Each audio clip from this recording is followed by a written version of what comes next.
get anyone else into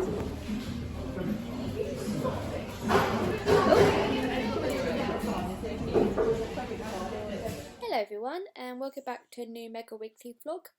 So today it is Wednesday the 7th of October. I can't believe we're in October already. That is just mental. This year is flying by.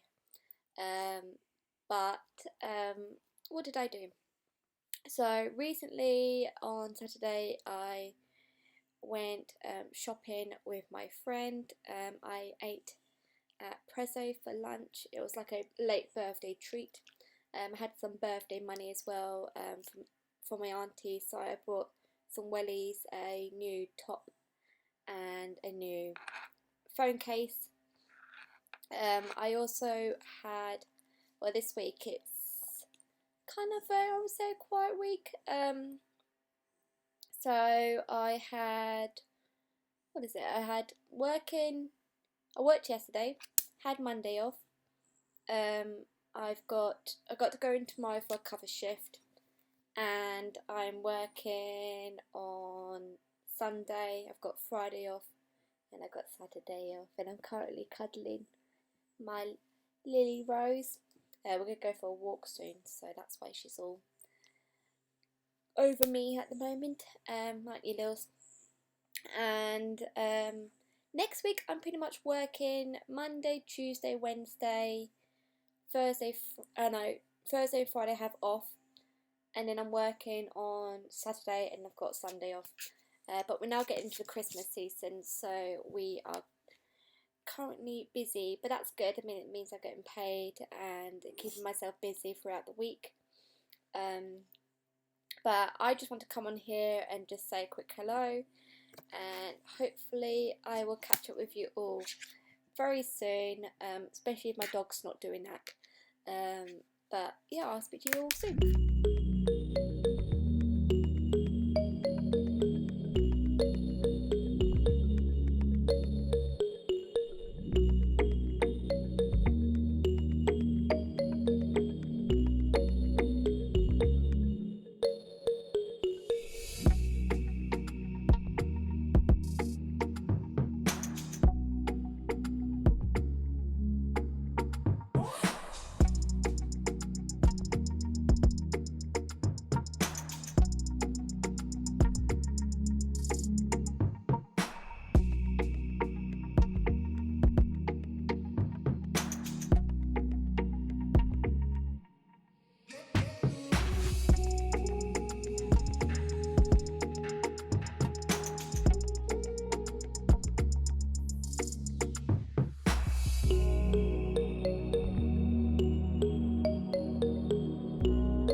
Hello everyone, so today it is Thursday the 22nd of October and I am sitting in the same position as I was the last time I spoke to you guys, but never mind.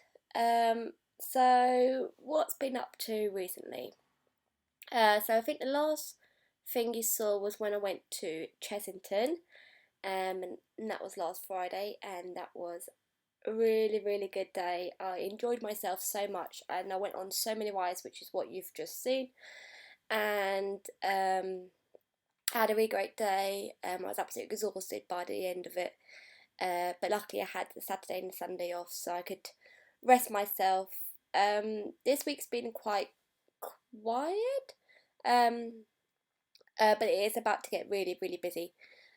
So Monday I was working, I've been off Tuesday, Wednesday and today, and then I've got to work Friday, Saturday, Sunday, Monday, Tuesday, Wednesday, then I've got Thursday off. I've got working on Friday, and then I've got Halloween off, and then I've got Sunday off. So, but also the week after that I am potentially working a lot, but it's only because one of my staff members is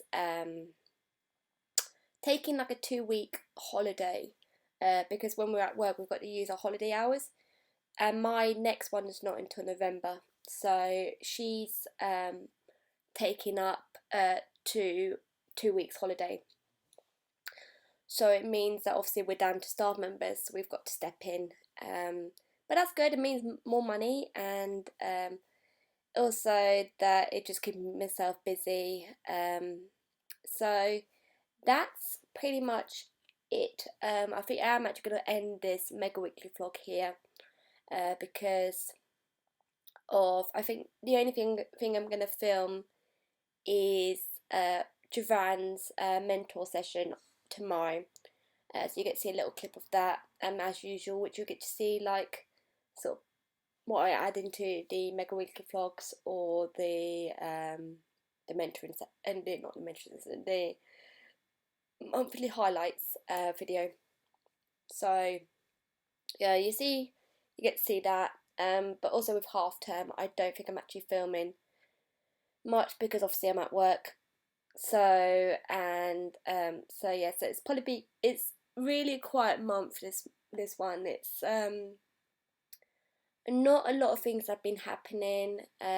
Most of my friends have all been working, so I've not really seen much of them. But hopefully I'll see some of them soon. Depending on the whole COVID lockdown situation, we don't know what's going on, so we'll have to see on that. And also it's almost Christmas, which I'm really looking forward to. So and there's been a lot of things happening with me. I'm doing my driving, I'm getting work done, but also a couple of other things which I'm not allowed to mention. I might mention soon, but at the moment I'm kind of keeping it confidential. So a couple of my friends know exactly what's going on, but a few of them don't, so I'm just leaving it at that. But I shall leave you guys to it. I hope you have enjoyed this mega weekly vlog, and I will probably all speak to you soon. I hope you all enjoy Halloween, depending on what you get up to, whether you're having a movie night in, and spending a bit of time with family. So yeah, hopefully you all enjoy that, and I shall speak to you all soon. So thank you so much for watching. Don't forget to subscribe to my channel if you've not done so already, and I shall see you all soon. So bye. Go on, P. Guess first. I'll go on, Alright, P. cool, man. I'll take us away. Yeah, for me, it's so hard to pinpoint, but I think it was more of a feeling for me. I remember doing Jungle Book when I was 11 years old, and just the feeling of like escaping in terms of like pretending to be someone else, and like there was such a fun just an energy to it where you just felt like, oh, I like this. There was something so exciting about creating reality, and just coming up with different things in your head. Like, your imagination can just go wild. So there was such a fun part of that experience of just being free to be who you want to be. And I feel like that obviously was a manifestation from a small seed to then growing into when I was like 14 years old. That's when, I started to really be conscious to what I enjoyed doing in school. And then that's when I was like, all right, I want to become an actor at 14. But I'll say the early days, definitely for sure. It was just how it made me feel. I just felt so free. And especially when I was performing, I felt like this was me. Like I just felt connected to the audience as well on stage, or, especially my mum would watch me. I just felt like this is exactly what I should be doing. It's so hard to kind of put that into words, but that's what I'd say. Wow. Yeah, I think for me, the first moment was more so gradual, as I kind of shared with a lot of you guys. I used to play football first and foremost, and I thought I was going to be a professional footballer. And off the back of studying acting and just going to school, my initial school was a place called D&B, which was a drama school, like an extracurricular school, and I used to just go there just to something extra to do. At the time, I think some of your parents, they want to just get you into extracurricular things so that you're not on the street, so you're not, misbehaving. And football and acting was my thing. So D&B, and then going to, my school, my original school, Ravensbourne, and doing drama and just enjoying not having to write. That was the first thing for me. It was like, oh, this is a lesson where I ain't got to write stuff down. This is amazing, and I'm good at it as well. So that was like, I just loved the fact that I could do something. Did you know you was good at it though, or did someone tell you was good at it? I was told, and you don't know you're good at something unless that. How do you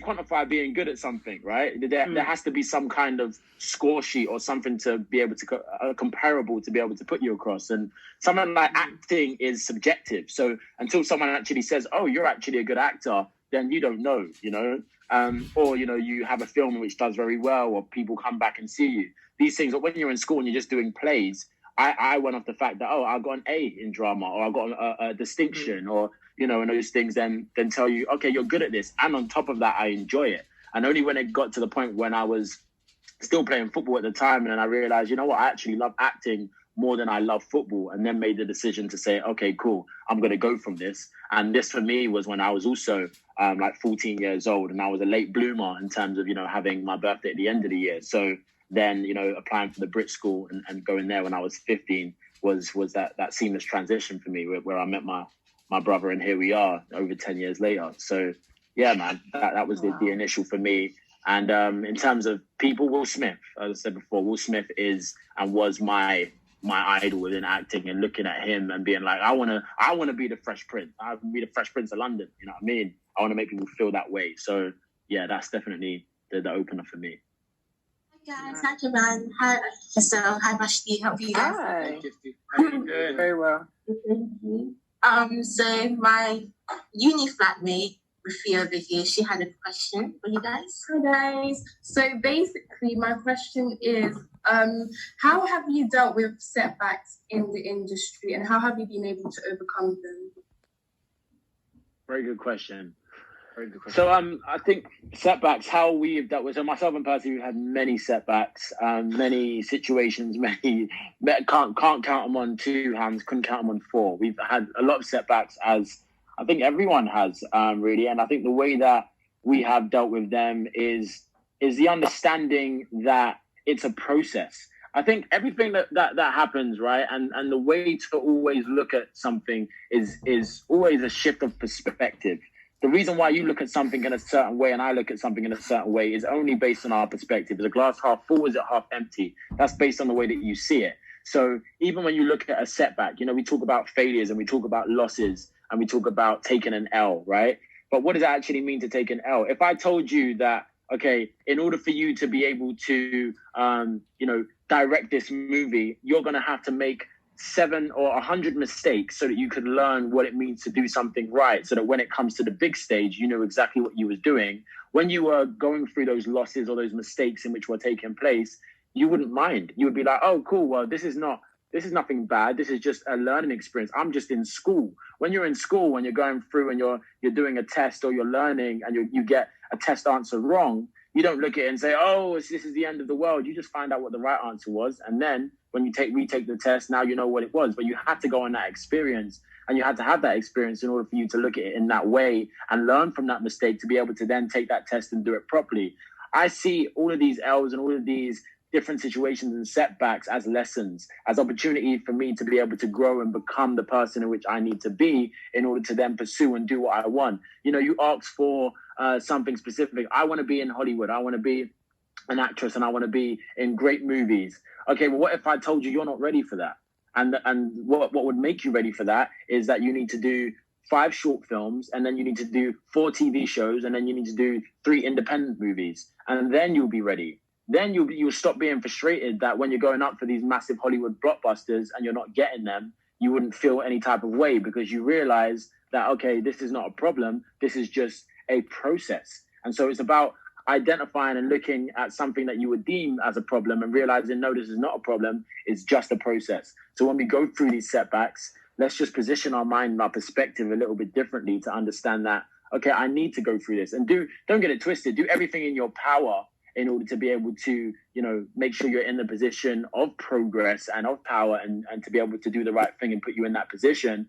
But take it with a pinch of salt, because you're going to go through these things and it's natural and it's actually beneficial. Because if you got everything right when you knew nothing, then how would you be able to do anything properly? You'd be doing a lot of stuff that you know nothing about. So go through this process and learn about what it is that you need to go through. And those things happen and they take forms and shapes in what we call mistakes or lessons or, you know, L's. So yeah, I think that's how I personally look at setbacks. It's all down to the perspective.